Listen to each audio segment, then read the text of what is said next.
레오나르도 다빈치. 이 위대한 르네상스 시대의 예술가는 우리에게 모나리자로 잘 알려져 있는 화가이자 수학자, 작가, 역사학자, 엔지니어, 푸드트럭 요리사, 그리고 발명가이기도 했습니다. 이마저도 몇 개만 나열했을 뿐이죠. 푸드트럭 요리사라는 건 농담이지만 나머지는 모두 진짜랍니다. 그야말로 무서우리만큼 시대를 앞서 나간 사나이였는데요. 여기 그 증거들이 있습니다. 무엇보다도 다빈치는 마치 실제 위성사진처럼 보이는 작품을 만들었는데요. 그때가 무려 1502년입니다. 지구의 위성사진이 실제로 처음 찍힌 1959년보다 수세기 전이었죠.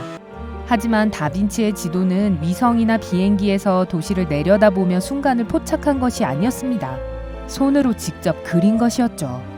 구글 지도도 경비행기도 없던 시절에 도대체 무슨 수로 이런 걸 만들 수 있었던 걸까요?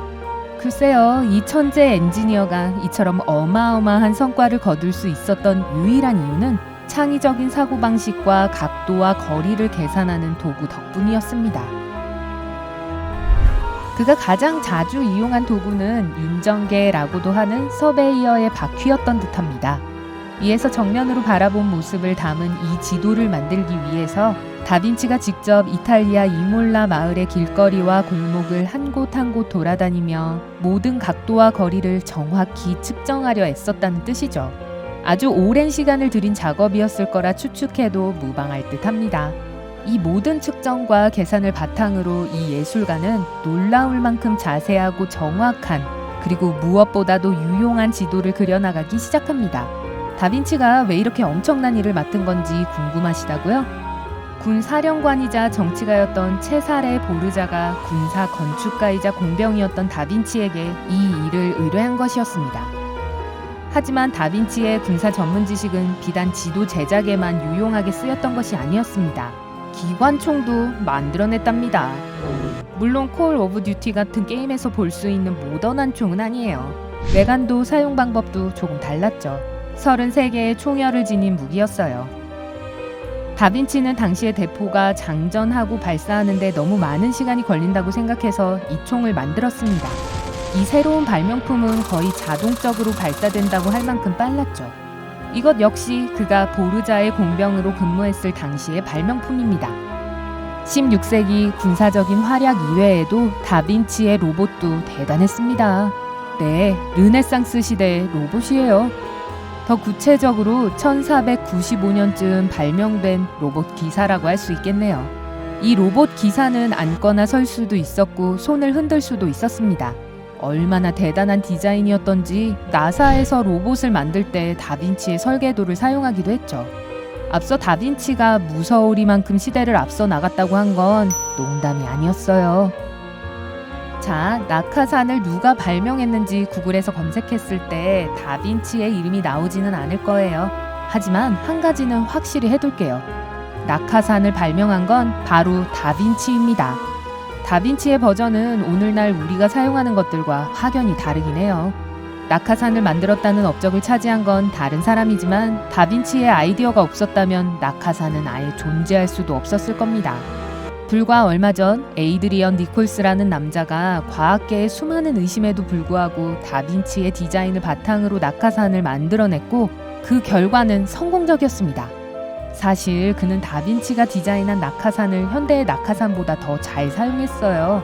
아마 과학자들은 다빈치의 천재성을 절대 의심해서는 안 된다는 교훈을 얻었을 겁니다. 아마 낙하산의 설계가 유용하게 쓰였을 거예요. 누군가 다빈치의 15세기 헬리콥터를 만들어 보려 했다면요. 디자인을 슬쩍 봐서는 무슨 그림인지 알 수 없을 겁니다. 작은 피라미드 모양의 몸체 위에 워터파크의 미끄럼틀처럼 생긴 것이 있으니까요. 하지만 그게 바로 중세시대의 헬리콥터랍니다. 다빈치는 결국 이 기계를 만들지는 않았지만 낙하산처럼 발전시켜 본다면 이것도 작동할 가능성이 높지 않을까요? 다빈치의 업적은 하늘뿐 아니라 바다에서도 이어집니다. 잠수복도 발명했으니까요. 다시 한번 말하지만 다빈치의 디자인은 오늘날 스쿠버 다이빙 장비와는 많이 다르답니다. 다빈치의 잠수복은 가죽으로 만들어졌고 등에 산소 탱크가 달리는 대신 잠수종 같은 것에 호스를 달아 마스크에 부착해 산소를 공급하도록 했죠. 다빈치의 잠수복은 레저를 위해서 만들어진 것도 아니었습니다. 또 하나의 군 장비로서 눈에 띄지 않으면서 적군의 함선 바닥에 구멍을 뚫고 침투하여 방해 공작을 벌일 때 사용되는 것이었죠. 이건 좀 무서운 천재성이네요. 다빈치는 우리 대부분이 매일 사용하는 어떤 물건의 프로토타입도 발명했답니다. 바로 자동차입니다. 거듭 얘기하지만 요즘 우리가 운전하는 차량과는 다릅니다. 다빈치의 자동차는 앞뒤로 그리고 옆으로 아주 약간 움직일 수 있었어요. 하지만 가고 싶은 방향으로 차를 돌릴 수는 없었죠. 쓸모없게 들릴 수도 있지만 당시가 르네상스 시대였다는 것을 기억하셔야 해요. 한 지점에서 다른 지점으로 움직일 수 있는 기계 장치를 고안해낸 것만으로도 정말 훌륭한 거라고요. 하지만 이 옛날 자동차는 운송을 위해 디자인된 것이 아니었습니다. 연극에서 멋진 착시 현상을 만들어내는 소품의 일종으로 발명한 거였어요. 다빈치가 일단은 예술가라는 점을 생각하면 이해가 되네요. 이 발명품들만 봐도 레오나르도 다빈치가 꿈꾸는 사람이었다는 것을 알 수 있죠. 그는 사람들이 새처럼 날아다니고 물고기처럼 수영하는 것을 상상했습니다. 그리고 물론 가장 기발하고 교활한 방법으로 적군을 물리치는 것도 상상했고요. 다빈치는 훌륭한 발명가이자 화가이며 당대보다 몇 세기를 앞서 나간 훌륭한 인물이었어요. 다빈치의 수많은 디자인들이 없었다면 세상은 지금과 완전히 다른 모습을 하고 있었을 겁니다. 자, 여러분은 이 중 어떤 발명품이 가장 놀라웠나요? 여러분의 생각을 아래 댓글로 알려주세요. 오늘 새롭게 알게 된 것이 있다면 영상에 좋아요를 누르고 친구와도 공유해주세요. 잠깐! 아직 가시면 안 돼요. 여러분이 확인하셔야 할 2000개 이상의 멋진 영상이 기다리고 있습니다. 왼쪽, 오른쪽 중 하나를 클릭하고 즐겁게 감상하기만 하시면 돼요.